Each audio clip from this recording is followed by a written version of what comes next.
कर्नाटक की सियासत में इन दिनों भूचाल आ चुका है। सिद्धारमैया और शिवकुमार में यह कैसी लड़ाई है जो सीएम बदलने तक की बात आ गई। रणदीप सुरजेवाला को बेंगलुरु भेजा गया है। सब कुछ बताएंगे आपको इस वीडियो में, लेकिन उससे पहले कृपया आप हमारे चैनल को सब्सक्राइब करके इस वीडियो को शेयर कर दें। कर्नाटक कांग्रेस में अंदरूनी कला अब खुलकर सामने आ गई है। मुख्यमंत्री सिद्धारमैया और उप मुख्यमंत्री डी.के. शिवकुमार के बीच चल रही राजनीतिक खींचतान अब राज्य में नेतृत्व परिवर्तन की अटकलें तक पहुंच गई है। बीते कुछ दिनों में कांग्रेस आलाकमान ने हालत को संभालने के लिए सक्रियता दिखाई है और पार्टी के महासचिव रणदीप सुरजेवाला को बेंगलोर भेजा गया है, जो विधायकों और नेताओं से मुलाकात कर फीडबैक ले रहे हैं। यह दौरा इसलिए अहम माना जा रहा है क्योंकि इसे न केवल संगठनात्मक समीक्षा के रूप में देखा जा रहा है, बल्कि इसे संभावित नेतृत्व परिवर्तन या कैबिनेट में फेरबदल से भी जोड़ा जा रहा है। दरअसल शिवकुमार खेमे का दावा है कि 2023 में कांग्रेस सरकार बनने के समय यह सहमति बनी थी कि दोनों नेता 2.5 साल के लिए मुख्यमंत्री पद साझा करेंगे। इसके मुताबिक अक्टूबर 2025 तक सिद्धारमैया मुख्यमंत्री रहेंगे और उसके बाद डी.के. शिवकुमार की बारी आएगी। हालांकि सिद्धारमैया गुट इस तरह के किसी भी समझौते से साफ इनकार करता है और इसे कोरी कल्पना बता रहे हैं। शिवकुमार खेमे में यह उम्मीद है कि 2 साल पूरे होने के बाद अब सीएम की कुर्सी ट्रांसफर होगी, लेकिन सिद्धारमैया समर्थक इस बात पर जोर दे रहे हैं कि पार्टी में कोई आधिकारिक टर्म शेयरिंग एग्रीमेंट नहीं हुआ था। उनके मुताबिक सिद्धारमैया ही कांग्रेस के एकमात्र प्रभावशाली ओबीसी नेता है और ऐसे नेता को बीच में सीएम पोस्ट से हटाना पार्टी के लिए सामाजिक और राजनीतिक रूप से नुकसानदेह हो सकता है। पार्टी हाल ही में ओबीसी सलाहकार परिषद भी बना चुका है, जिसकी पहली बैठक 15 जुलाई को बेंगलुरु में प्रस्तावित है, जिसकी मेजबानी स्वयं सिद्धारमैया कर रहे हैं। रणदीप सुरजेवाला का दौरा ऐसे वक्त पर हो रहा है जब अंधा खाने असंतोष बढ़ रहे हैं। कुछ विधायक फंड आवंटन को लेकर भी घोर पर नाराजगी जता रहे हैं। पार्टी हाईकमान इससे चिंतित है कि अगर इन नाराजगियों का समय रहते नहीं सुलझाया गया तो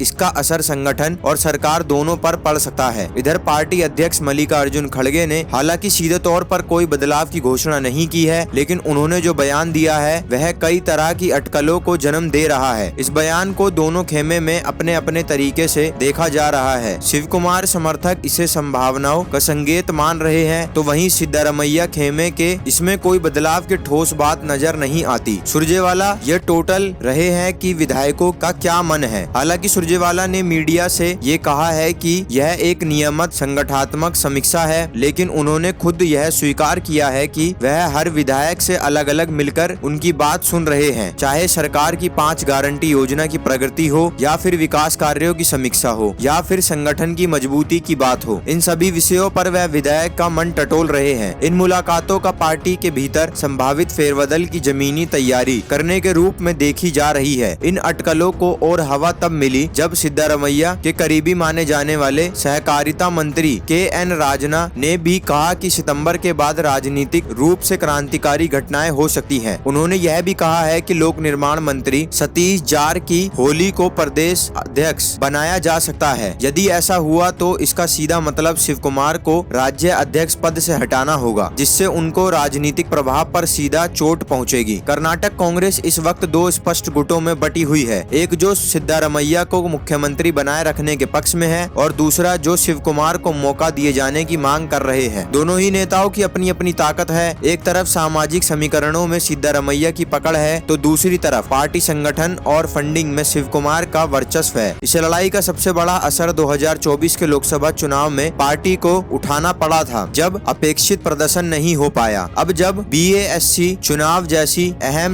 नगरीय चुनाव सामने है और पार्टी को राष्ट्रीय स्तर पर खुद को एकजुट दिखाना है, कर्नाटक जैसी सत्ताधारी राज्य इकाई में अस्थिरता कांग्रेस के लिए भारी पड़ सकती है। फिलहाल पार्टी आलाकमान नेतृत्व परिवर्तन की अटकलों को खारिज कर रहा है, लेकिन अंदरूनी हालत साफ तौर पर बताते हैं कि संघर्ष खत्म नहीं हुआ है। दोनों खेमे के बीच यह रस्साकसी आने वाले दिनों में या तो किसी समझौते की ओर जाएगी या फिर खुली बगावत तक पहुंच सकती है। इस राजनीतिक युद्ध का अंत क्या होगा, यह आने वाले महीनों में कांग्रेस नेतृत्व को कुशलता और दोनों नेताओं की परियक्षता पर निर्भर करेगा। बाकी आपका इस रिपोर्ट पर क्या राय है, आप हमें कमेंट बॉक्स में लिखकर जरूर बताएं। साथ ही हमारे चैनल को सब्सक्राइब करके इस वीडियो को शेयर कर दें।